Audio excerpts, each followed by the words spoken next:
Subscribe कीजिए ध्येय IAS channel को और बेल आइकन को दबाइए लेटेस्ट वीडियो सबसे पहले देखने के लिए।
नमस्कार, इनफोकस कार्यक्रम में आप सभी का स्वागत है। आज का हमारा विषय है असम राइफल्स की दोहरी नियंत्रण व्यवस्था। चलिए सबसे पहले जान लेते हैं ये विषय सुर्खियों में क्यों है।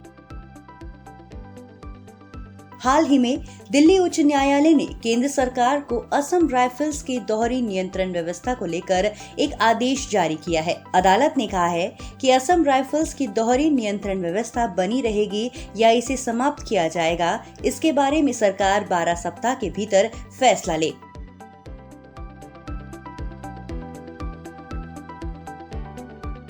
इस विषय से जुड़े महत्वपूर्ण बिंदु।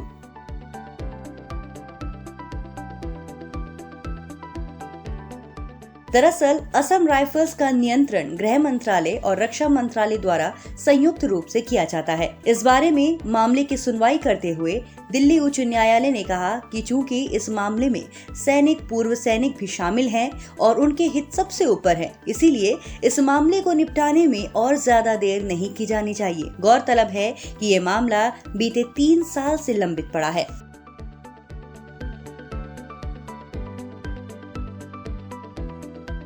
असम राइफल्स क्या है?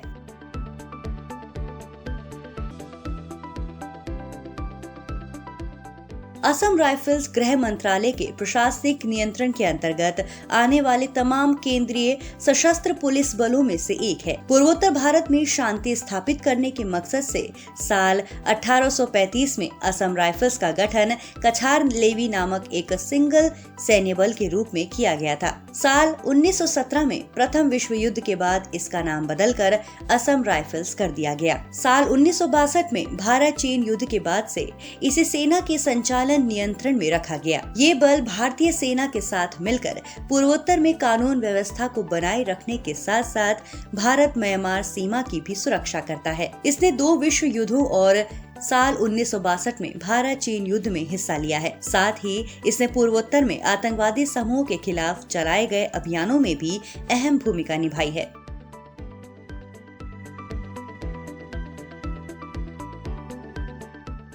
क्या है ये पूरा मामला?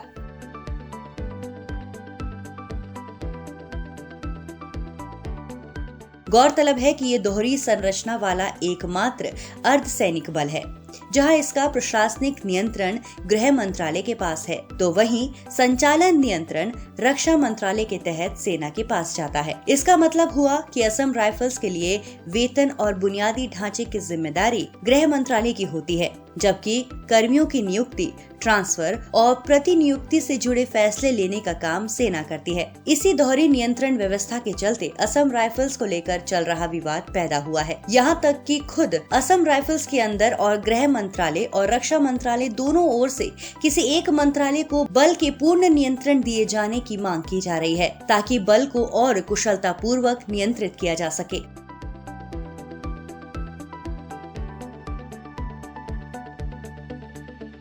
दोनों मंत्रालय इसका पूर्ण नियंत्रण क्यों चाहते हैं?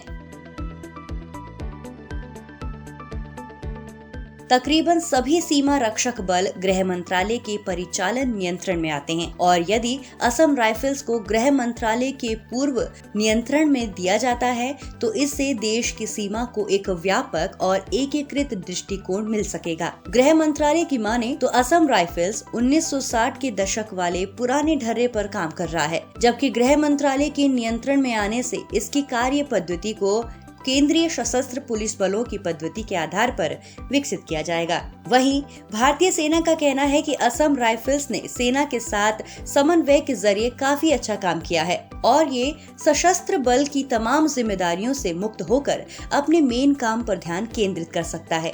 इसके अलावा असम राइफल्स हमेशा से ही एक पुलिस बल न होकर एक सैन्य बल रहा है और इसे इसी रूप में विकसित किया गया है। गौरतलब है कि खुद असम राइफल्स के भीतर एक ऐसा बड़ा वर्ग है जो बल के नियंत्रण को पूरी तरह से रक्षा मंत्रालय को दिए जाने की वकालत करता है। इससे असम राइफल्स के सैनिक और पूर्व सैनिकों को गृह मंत्रालय के तहत आने वाले केंद्रीय सशस्त्र पुलिस बल के मुकाबले बेहतर भत्ता और सेवानिवृत्त लाभ मिल पाएगा।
सब्सक्राइब कीजिए ध्येय IAS चैनल को और बेल आइकन को दबाइए लेटेस्ट वीडियो सबसे पहले देखने के लिए।